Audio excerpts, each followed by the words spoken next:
அக்கா. ஏய் வாடா, எப்படி இருக்க? நல்லா இருக்கேக்கா. நீ எப்படி இருக்க? நல்லா இருக்கேன்டா. கொஞ்சம் பணம் தேவைப்படுது, ரெடி பண்ணி தரியா? எவ்வளோடா?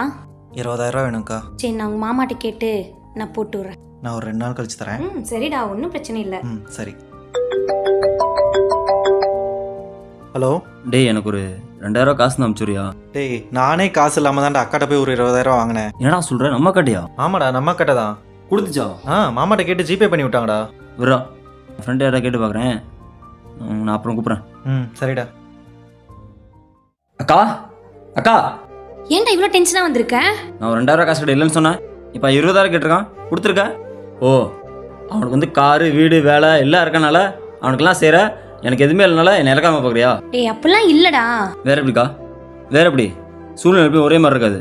அவன் இப்போ எந்த நிலைமையில் இருக்கானோ அதே மாதிரி நான் என்னாலே வர முடியும். புரியுதா? ஒரே வீட்டில் எவ்வளோ பாகுபாடு பார்க்குறல. இனிமேல் நீ எனக்கு அக்காவும் கிடையாது, நான் உனக்கு தம்பியும் கிடையாது. அவனே தூக்கிச்சு கொண்டாடு. டேய் டேய்